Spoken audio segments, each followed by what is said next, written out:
উড়ালের গল্পটাই নতুন মুখদেরকে নিয়ে এসছে আমি বলব। যারা গল্পটা দেখবে তারা আমাদের অ্যাপ্রিশিয়েট করবে বলে আমার এখনো পর্যন্ত দৃঢ় বিশ্বাস। এটা খুবই কালারফুল, এটা খুবই হ্যাপেনিংওয়ালা একটা গল্প। বাংলাদেশের প্রত্যেকটা মানুষ যাদের ওই বয়সটা পার হয়ে গেছে তারা স্মৃতিতে এই গল্পটা খুঁজে পাবে। আগামীকাল 1 আগস্ট উড়াল মুক্তি পাচ্ছে, আপনি সেই ছবির প্রযোজক। তো ঠিক এই মুহূর্তে কেমন লাগছে? ঠিক এই মুহূর্তে এক্সাইটমেন্টের তো লিমিটলেস এক্সাইটেড। আমার মনে হচ্ছে আমি আসলে আগামীকালেই বসে আছি এবং এখন একটু পরে শো শুরু হবে এবং অনেক দর্শক তারা টিকিট কেটে ওয়েট করতেছে সিনেমা দেখার জন্য। আমার এক্সাইটমেন্ট ওই পর্যায়ে। আমি আসলে আজকে আছি, কিন্তু আমি সিচুয়েশন হচ্ছে আগামীকালের সিচুয়েশন। ভালো লাগছে। এলএমই সার্টিফাইড বিশ্বসেরা কপারে তৈরি ওয়ালটন কেবলস, যা আপনার স্থাপনাকে রাখবে সব সময় নিরাপদ। এই একজাক নতুন মুখ নেওয়ার আসলে কারণটা কি? উড়ালের গল্পটাই নতুন মুখদেরকে নিয়ে এসছে আমি বলবো।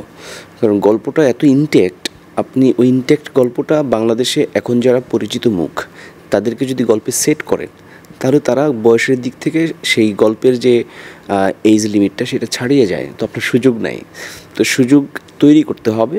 সেই জায়গা থেকে আমরা অডিশন কল করেছি। আমাদের যাদেরকে অডিশন যারা পাশ করেছে তাদেরকে নিয়ে আমরা গ্রুমিং করিয়েছি দীর্ঘদিন, এবং শুটিংয়ের আগে আমরা ডেমো শুটিং করেছি যে আলটিমেট তারা কীভাবে করতে পারে, শ্যুট করে কিনা ওই এনভায়রনমেন্টে, ওইভাবে কাজ করতে পারে কিনা।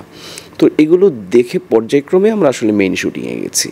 তো নতুন মুখটা কাস্টিং পর্যন্ত নতুন মুখ ছিল, পরের দিন থেকে আমাদের কাছে পুরনো মুখ হয়ে গেছে। নতুন মুখরা কালকে সিনেমা প্রথম শো পর্যন্ত নতুন মুখ থাকবে, দ্বিতীয় শো থেকে তারা পুরনো মুখ হয়ে যাবে। তো ওইটা আমরা ওইরকম ভাবিনি। তবে হ্যাঁ, বাণিজ্যিকভাবে একজন প্রডিউসার হিসেবে যদি ফিল্মের সেল ভ্যালুটা ভাবে, তাহলে তাকে ভাবতেই হয় যে আপনি কাকে কাকে কাস্টিং করবেন, সেল ভ্যালু কার বেশি। কিন্তু যখন কিনা আপনি গল্পের প্রতি অনেস্ট থাকবেন, তখন আপনাকে কিছু ক্ষেত্রে রিজিড হতে হবে, প্রক্রিয়া অনুযায়ী যেতে হবে। উড়াল হচ্ছে আমাদের সেই একটা প্রক্রিয়ার নাম, যে আমাদের গল্পে যাকে যাকে ডিমান্ড করেছে আমরা তাদেরকে খুঁজে নিয়েছি অডিশনের মাধ্যমে।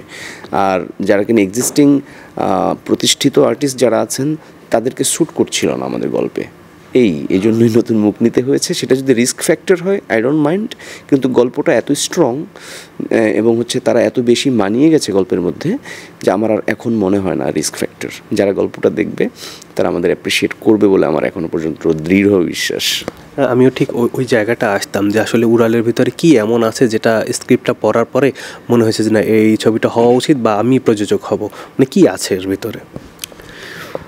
উড়ালের ভিতরে আছে বাংলাদেশের, যদি আমি স্পেসিফিক বলি তাহলে আমি বলবো যে বাংলাদেশের যে সকল অঞ্চলে ট্রেন আছে জীবন উপকরণের মধ্যে, জীবন চলার মাধ্যম, যে সকল অঞ্চলের মানুষের স্মৃতিতে ট্রেন অনেক বেশি জায়গা জুড়ে আছে, তাদের প্রায় সবার জীবনেরই কাহিনী হচ্ছে উড়াল। তাদের প্রায় সবার জীবনের কৈশোর উত্তীর্ণ যৌবনে যাওয়ার আগের যে সময়টা সন্ধিক্ষণ, সেই সময়ের স্মৃতি জাগিয়ে তুলবে উড়াল। তো আমি যেহেতু ওই অঞ্চলের নই, কিন্তু যারা বানিয়েছেন ডিরেক্টর এবং যারা লিখেছেন স্ক্রিপ্ট রাইটার, তারা এত সুন্দর করে উপকরণ সহ গল্পটা নিয়ে আসছে আমার সামনে। আমি যখন এটা ভিজুয়াল করেছি গল্পটা পড়তে পড়তে, তখন আমি দেখেছি ওকে, এটা খুবই কালারফুল, এটা খুবই হ্যাপেনিংওয়ালা একটা গল্প। তো এটা অনেক হ্যাপেনিংওয়ালা একটা গল্প, মানুষের জীবনের এত সুন্দর সুন্দর এলিমেন্ট এই গল্পের মধ্যে আছে যে বাংলাদেশের প্রত্যেকটা মানুষ যাদের ওই বয়সটা পার হয়ে গেছে তারা স্মৃতিতে এই গল্পটা খুঁজে পাবে। ফলে উড়াল তারা দেখলে তারা একটা রোমন্থনের মধ্যে চলে যাবে, তারা নিজেদের জীবনকে পুনরাবিষ্কার করবে। আর যারা কিনা এই বয়সে অলরেডি আছে, তারা যখন কিনা এই সিনেমাটা দেখবে তারা বলবে যে আরে এটা তো আমরা। যারা একটু ওই বয়স পেরিয়ে গেছে তারা বলবে আরে এটা তো আমরা ছিলাম, এরকম।